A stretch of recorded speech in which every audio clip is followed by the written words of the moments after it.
At the outset of this process, we set out to find a partner who shared our vision of working tirelessly towards a goal of achieving sustainable success. In establishing Taylor Jenkins as the new head coach of the Memphis Grizzlies, we're confident that we found that partner. When we embarked on this process, we took a step back at the outset. Tayshawn and I, our basketball group, we sat down and we walked through the attributes that we were going to prioritize. We really wanted to get a sense of, what are we going to care about most here? Taylor ended up being that guy because all the attributes that we discussed, whether it was offensive philosophies, defensive philosophies, building a culture, the vision that we're looking towards, Taylor fit that build. It just stood out to me from the very beginning. These people care. They want to build something special. They want to do all that it takes to take it day by day and build sustainable success. And that excited me, being able to partner with people that I think will have a similar vision, challenge me at the same time, be open to my ideas, and make it a collaborative effort. Rich. Hey, congratulations. Thank you so much. I'm so excited to be here. Yeah, glad to have you here. Yeah. They scoured the earth, basically, to find their next coach.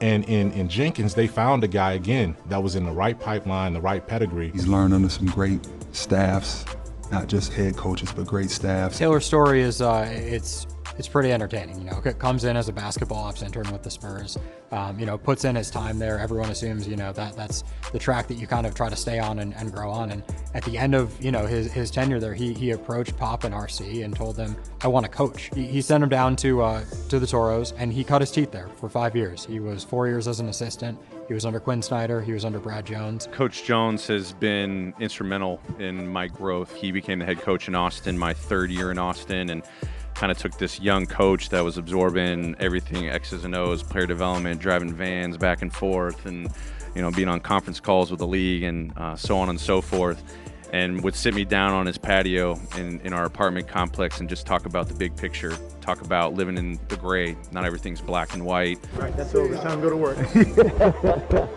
Then he became the head coach. He was a very successful head coach with the Toros. We did, a lot of analytics on this too. We took a close look at how he did out of timeouts there, offensive efficiency, defensive efficiency. Taylor scored, very highly. Did a really nice job during his time there. From there, jumping into Bud's staff with the Atlanta Hawks and then with Milwaukee. The type of people that he's been around and been able to find support and knowledge of the game, will help him translate. He's been around some very good, coaches, but around a good people and good organizations who are doing things the right way. Having a diverse background with all the different experiences you have, the people I've interacted with, obviously there's the job responsibilities, but that kind of shapes who you are. And I'm a big believer that your journey as a coach, or your journey in this business, you're ultimately trying to find your coaching voice, your coaching identity. I've learned a lot from a lot of great people, the do's and don'ts.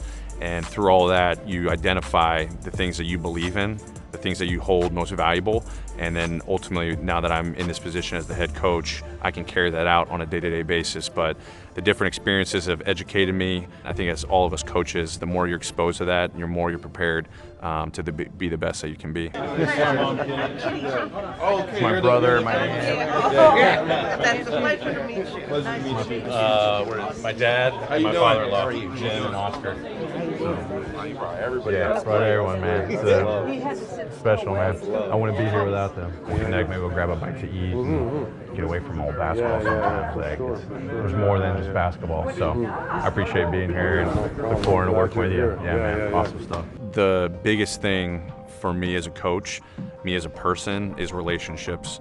I want to be more than just a coach. And especially when it comes to working with players, that's the most important role as a coach. It starts with a relationship. It's not about the X's and O's and the drills you do and just the games. It's about getting to know them as a person outside of basketball, because those are the relationships that are going to ultimately challenge you and the player to take the next step in their own growth. Is that where the pitcher's mound is now? Way back there? Big question all my friends were asking, is it a fastball? Is it a curveball? Is it my changeup? Easiest thing is just throw it straight over the plate, right? That's what everyone wants to see. Or do they really want to see the ball go flying? Grizzlies head coach, Taylor Jenkins. No pressure, coach. There it is right there. Your Memphis Grizzlies head coach, Taylor Jenkins. Appreciate it. Thank Thank you. Ben Thank you. Johnson. I'm the manager of the Redbirds here. All right. Awesome, man. Awesome. You played some ball at some I point. did. Yeah. I did. It's been a while since I've been on a pitcher's mound, Hey, but still, you know, you can see that you knew how to throw a baseball. yeah, man. it helped that I took a couple 30 warm-up pitches in the back. Well, but coming out of the bullpen you're cold. smart too. Good. Man, Awesome. glad to have you Good here luck in to you guys Memphis, this man. season. Yeah, appreciate it. Good luck to you I'll be guys. coming- Being somewhere where there's a passion for basketball, there's a passion for this team, it's a devoted fan base that makes me excited because day in and day out I'm gonna know I'm gonna have the support of the fan base that's gonna want me to be the best that I can be and in turn make our team the best that they can be. I think the number one thing that's always stood out with me with the Memphis Grizzlies is their competitiveness.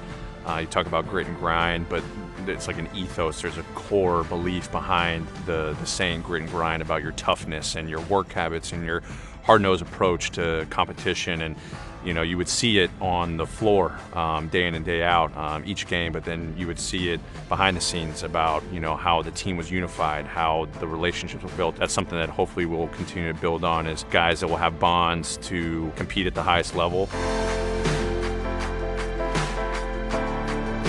You know, the atmosphere of the games, I hope, is something that's reflective of our team, the passion that we're gonna, you know, work day in and day out on the court, and how we're gonna compete every single day. And I think that's the embodiment of the city, is the passion for the sport, the excitement. This is a beautiful sport, it's a beautiful game, it's a beautiful arena. So you tie all those things in together, it's a special atmosphere that I think will feed our players and our coaches to continue to get better every single day.